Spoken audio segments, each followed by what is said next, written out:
एक नई वीडियो के साथ आज मैं फिर हाजिर हूं, आपका होस्ट दोस्त विक्रांत जोशी। आपका स्वागत करता हूं मेरे रिव्यू मास्टर में, जिसमें हम लेके आते हैं वर्ल्ड अफेयर्स और डिफेंस की दिन भर की टॉप खबरें। तो चलिए जान लेते हैं। सबसे पहले हम लोग बात करेंगे पंजशीर की। पंजशीर पूरे के पूरे अफगानिस्तान में ऐसा प्रोविंस है जिसको अभी तक तालिबान जीत नहीं पाया, आप सभी लोग जानते होंगे। कल रात से ही कुछ 24 घंटे हो चुके हैं और बहुत भीषण लड़ाई चल रही है, जिसमें कि सैकड़ों की संख्या में तालिबानी आतंकवादी मारे गए हैं। और इसमें कहा जा रहा है कि रेजिस्टेंस फोर्सेस के कुछ 6 लोग मारे गए हैं, उनमें से एक की तस्वीर भी जारी की गई है। और यह भी कहा जा रहा है कि जो तालिबानी आतंकवादी मारे गए हैं उनमें से कई कैप्चर हुए हैं। उनके पास से जो अमेरिकन वेपन्स बरामद हुए हैं वो सीधे सीधे अब रेजिस्टेंस फोर्सेस के पास पहुंच गए, जो कि उनको हेल्प करने वाला है। वहीं एक और वीडियो निकलकर सामने आई जिसमें कि ये देखने को मिला है कि ब्लैक हॉक हेलीकॉप्टर से तालिबानी लोग अपने लोगों को रेनफोर्समेंट भेज रहे थे, हथियारों का और रसद सामग्री का रेनफोर्समेंट भेज रहे थे। ये साफ साफ झलक रहा है कि रेजिस्टेंस फोर्सेस पूरे के पूरे तालिबान से लोहा ले रहा है और अच्छे से लोहा ले रहा है। तालिबान फोर्सेस को अपनी पूरी फोर्स लगानी पड़ रही है, ना वहां कोई सरेंडर हो रहा है ना कुछ हो रहा है, सीधे सीधे तालिबानियों को मृत्यु के घाट उतारा जा रहा है। वहीं बात करें पाकिस्तान की, तो पाकिस्तान टीटीपी के आतंकवादियों पर अब बड़ा हमला करने वाला है। उसको ये लग रहा है कि तालिबान अब उनके साथ है, तो अब तहरीके तालिबान पाकिस्तान को आसानी से खत्म किया जा सकता है, उनके लड़ाकों पर स्ट्राइक किया जा सकता है अफगानिस्तान में घुस के।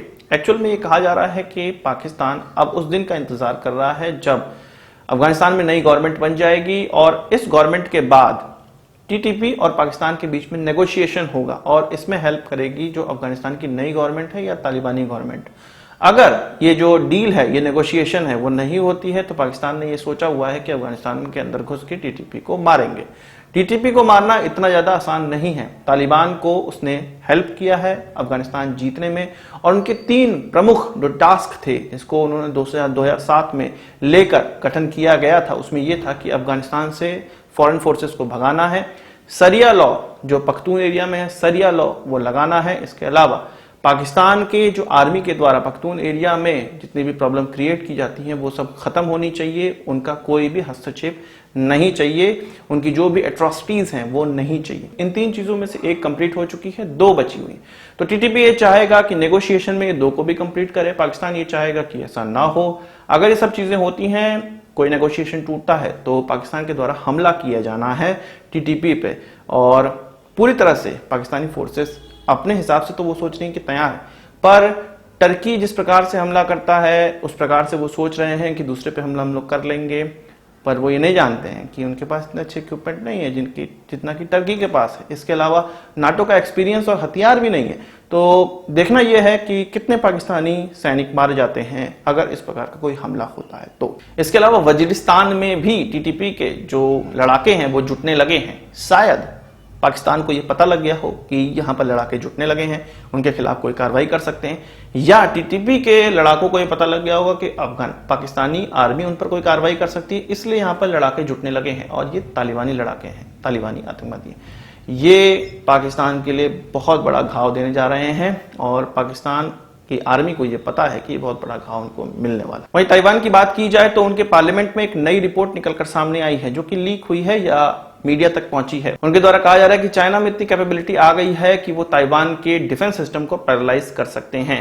इससे 1 साल पहले उनकी इसी रिपोर्ट में यह निकलकर सामने आया था कि चाइना में अभी लॉजिस्टिक कमी है, ट्रांसपोर्टेशन की कमी है, वो ताइवान पे कोई भीषण अटैक नहीं कर सकते हैं। पर अब की रिपोर्ट में डर सामने दिख रहा है। डर उनका यह दिख रहा है कि चीन ताइवान पर अटैक कर सकता है। इसके आसपास, इस आइलैंड के आसपास वो कई इस प्रकार के जो एक्सरसाइज हैं वो कर रहे हैं, जिससे कि ताइवान को ये लग रहा है कि कुछ ना कुछ अब प्रॉब्लम हो सकती है। इस रिपोर्ट के माध्यम से वो अमेरिकन सरकार को भी चेताना चाह रहे होंगे, पर अमेरिकन सरकार को, अभी की सरकार को चेता के कोई फायदा नहीं है। जुलाई 23 को ही अशरफ गनी ने जो बाइडेन को ये बताया था कि कुछ 10 से 15 हजार पाकिस्तानी टेररिस्ट अफगानिस्तान में हैं और फुल इन्वेजन का प्रयास कर रहे हैं, जो कि पाकिस्तान के द्वारा सपोर्टेड हैं, पर फिर भी इसको सीरियसली नहीं लिया गया। बाइडेन ने क्या हिलाले पाकिस्तान जो उनको दिया गया था उसका कर्ज चुकाया है। अमेरिकन प्रेसिडेंट ने उनसे कहा था कि 3 लाख अफगान आर्मी है और तुम 60-70 से डर रहे हो, ये आसानी से उनको पीछे खदेड़ सकती है, पर हुआ ऐसा नहीं।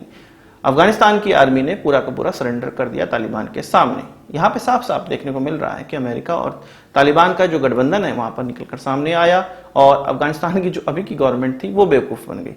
इसी तरह से अगर ताइवान ये रिपोर्ट चेताने के लिए, अमेरिका को चेताने के लिए बना रहा है तो अमेरिका नहीं चेताने वाला। अभी करंट की जो गवर्नमेंट है वो इस हिसाब की नहीं है जो कि अपने एलाइज के लिए कुछ भी करे। वो केवल हथियार बेचना चाहते हैं, ताइवान को अच्छे से अच्छे हथियार देना चाहते हैं, अपना तिजोरी भरना चाहते हैं, पर मुझे नहीं लगता कि वो इस प्रकार से हेल्प कर पाएंगे, चीन से डायरेक्ट लड़ाई कर पाएंगे।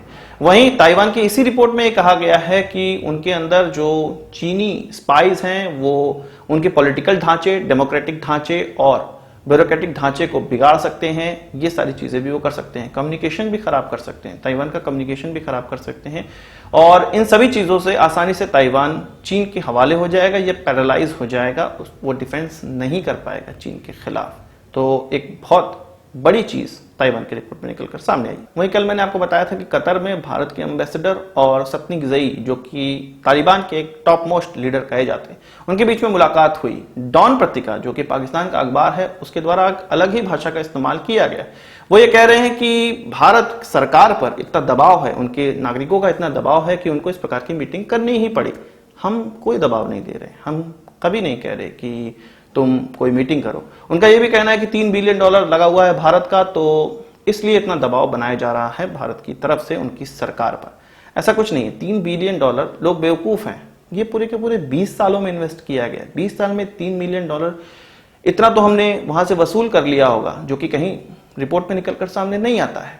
और ये चीज पीपल टू पीपल कॉन्टेक्ट में इन्वेस्ट किया गया है, जो कि हम देखते हैं, सोशल मीडिया में भी देखते हैं, हर जगह देखते हैं। अफगान लोगों में भारत के लिए कितना प्रेम है ये हम देखते हैं, और ये कहीं ना कहीं भारत के काम जरूर आएगा। और भारत ये $3 बिलियन कहीं इन्वेस्ट करके, वो भी 20 साल के अंतराल में, 20 साल में करके भूल जाता है आसानी से। हम पाकिस्तान नहीं है जो कि हमारा फॉरेन रिजर्व ही केवल $12-13 बिलियन ही बचा हो, हम पाकिस्तान नहीं है। तो ये $3 बिलियन बहुत बड़ी राशि भारत के परिप्रेक्ष्य में, 20 साल के परिप्रेक्ष्य में बिल्कुल नहीं है। वहीं चीन में पाकिस्तान के राजदूत के द्वारा भारत को ये चेताया गया है, ये बताया गया है कि वो एक कंस्ट्रक्टिव रोल अफगानिस्तान में अदा करे।